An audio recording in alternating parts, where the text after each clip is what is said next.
ಮಹದಾಯಿ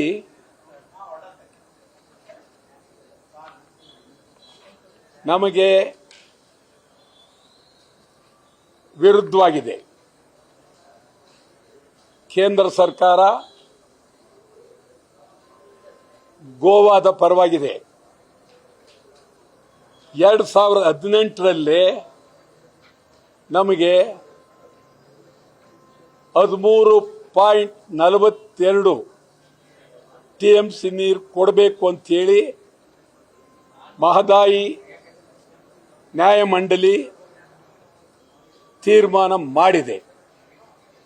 ನಾವು ಅದಕ್ಕೆ ವ್ಯವಸ್ಥೆ ಎಲ್ಲ ಮಾಡಿಕೊಂಡಿದ್ದೀವಿ.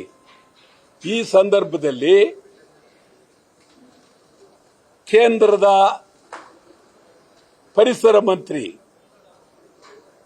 ಕೇಂದ್ರ ಸರ್ಕಾರ ಗೋವಾ ಮುಖ್ಯಮಂತ್ರಿಯವರಿಗೆ ಭರವಸೆ ಕೊಟ್ಟಿದ್ದಾರೆ ಅಂತ ಹೇಳಿ ಗೋವಾ ಮುಖ್ಯಮಂತ್ರಿಯವರು ಮಾತನಾಡಿರುವುದು ಇದು ಕರ್ನಾಟಕ ರಾಜ್ಯಕ್ಕೆ ಆಘಾತ, ಕರ್ನಾಟಕ ರಾಜ್ಯಕ್ಕೆ ಅನ್ಯಾಯ. ಬಹಳ ವರ್ಷಗಳ ಹೋರಾಟಕ್ಕೆ ನ್ಯಾಯಮಂಡಳಿ ಕೊಟ್ಟ ತೀರ್ಪನ್ನು ಇವರು ಧಿಕ್ಕರಿಸಿ ಕರ್ನಾಟಕಕ್ಕೆ ಬಹಳ ಮೋಸ ಮಾಡ್ತಾ ಇದ್ದಾರೆ. ನಮ್ಮ ಪಾರ್ಲಿಮೆಂಟ್ ಸದಸ್ಯರು ಬಿಜೆಪಿ ಆಗಲಿ ಕಾಂಗ್ರೆಸ್ ಆಗಲಿ ಜೆಡಿಎಸ್ ಆಗಲಿ ಕೂಡಲೇ ಪಾರ್ಲಿಮೆಂಟ್ನಲ್ಲಿ ಈ ಬಗ್ಗೆ ತೀವ್ರವಾಗಿ ಹೋರಾಟ ಮಾಡಬೇಕು. ಪ್ರಧಾನಮಂತ್ರಿಯವರನ್ನ ಭೇಟಿ ಮಾಡಬೇಕು, ಒತ್ತಾಯ ಮಾಡಬೇಕು, ಪಾರ್ಲಿಮೆಂಟ್ನಲ್ಲಿ ಸಭಾತ್ಯಾಗ ಮಾಡಬೇಕು. ತೀವ್ರ ಹೋರಾಟ ಮಾಡೋದಾದರೆ ನಮ್ಮ ರಾಜ್ಯದ ಲೋಕಸಭಾ ಸದಸ್ಯರುಗಳಿಗೆ ಮೀಸೆ ಇದೆ, ಗಂಡಸ್ತನ ಇದೆ, ಶಕ್ತಿ ಇದೆ ಅಂತ ಈ ರಾಜ್ಯದ ಜನತೆ ಒಪ್ಕೊಳ್ತೀವಿ. ನೀವು ಈ ಬಗ್ಗೆ ಪಾರ್ಲಿಮೆಂಟ್ನಲ್ಲಿ ಗಲಾಟೆ ಮಾಡದೇ ಇದ್ದರೆ ನಿಮ್ಮನ್ನ ಬೀದಿ ಬೀದಿಯಲ್ಲಿ ಹರಾಜಾಗ್ತೀವಿ, ನಿಮ್ಮ ಮನೆಗಳ ಮುಂದೆ ಹೋರಾಟ ಮಾಡ್ತೀವಿ. ಕೇಂದ್ರ ಸರ್ಕಾರಕ್ಕೆ ನಾವು ತೀವ್ರವಾಗಿ ಉತ್ತರ ಕೊಡಬೇಕಾಗಿದೆ. ಕರ್ನಾಟಕದ ಎಲ್ಲ ಕನ್ನಡ ಪರ ಸಂಘಟನೆಗಳು, ಹೋರಾಟಗಾರರು, ಇದು ಉತ್ತರ ಕರ್ನಾಟಕ, ದಕ್ಷಿಣ ಕರ್ನಾಟಕ,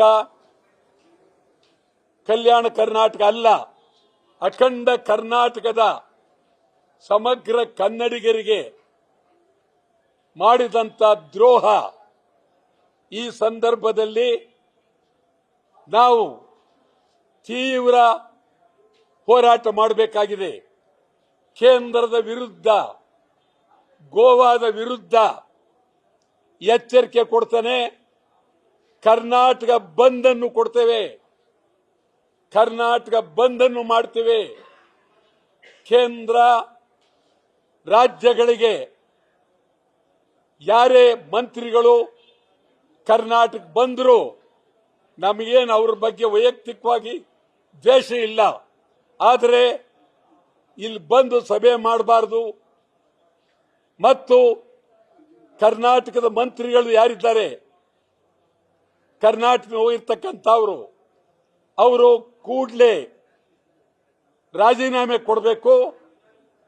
ಇಡೀ ಕರ್ನಾಟಕದ ಉದ್ದಗಲಕ್ಕೂ ಅಖಂಡ ಕರ್ನಾಟಕ ಹೋರಾಟವನ್ನ ಮಾಡ್ತೇವೆ ಅಂತ ಎಚ್ಚರಿಕೆಯನ್ನ ಕೊಡ್ತೇನೆ. ಇದು ಬಹಳ ಗಂಭೀರವಾದಂತ ವಿಚಾರ. ಯಾವುದೇ ಕಾರಣಕ್ಕೂ ಮಹದಾಯಿ ನ್ಯಾಯಮಂಡಳಿಯ ತೀರ್ಪನ್ನ ನಾವು ಕೇಂದ್ರ ಸರ್ಕಾರವನ್ನ ಒಪ್ಪಲೇಬೇಕು ಅಂತ ಹೇಳಿ ಒತ್ತಾಯ ಮಾಡ್ತಾ ಇದ್ದೇವೆ.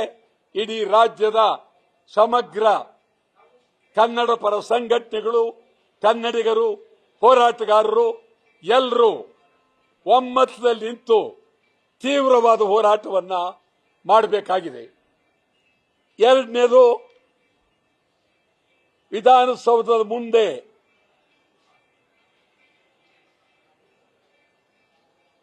ಮತ್ತು ಸ್ಟೇಡಿಯಂ, ಕ್ರಿಕೆಟ್ ಸ್ಟೇಡಿಯಂ ಹತ್ರ ನಡೆದಂತ ಸಭೆಗಳು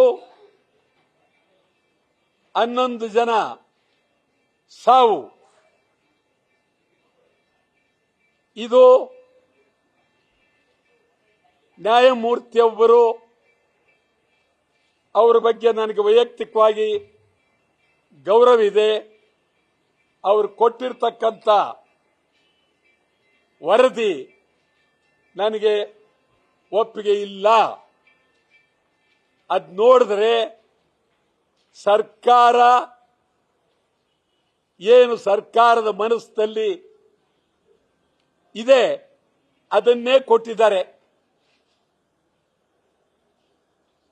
ಉನ್ನತ ಮಟ್ಟದ ಪೊಲೀಸ್ ಅಧಿಕಾರಿಗಳನ್ನ ಅಮಾನತಿದ್ದಾರೆ.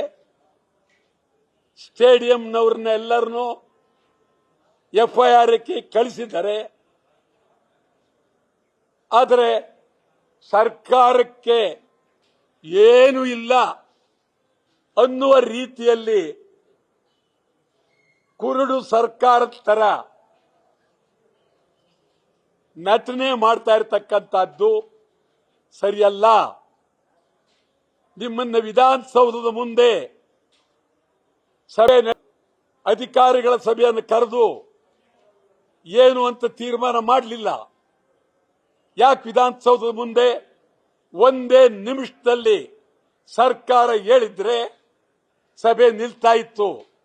ಹೇಳದೆ ಸಭೆ ನಡೆಸಿ ಎಲ್ಲ ಮಾಡಿ ಇದು ನಂದಲ್ಲ ನಿಂದು ಅಂತ ಹೇಳಿ ಆ ಬಡ ಅಧಿಕಾರಿಗಳ ಮೇಲೆ, ಸ್ಟೇಡಿಯಂ ಕೆಲಸಗಾರರ ಮೇಲೆ ಇದನ್ನ ಒರೆಸ್ತಕ್ಕಂಥದ್ದು ಇದೆಯಲ್ಲ, ಖಂಡಿತ ಒಳ್ಳೆಯದಲ್ಲ.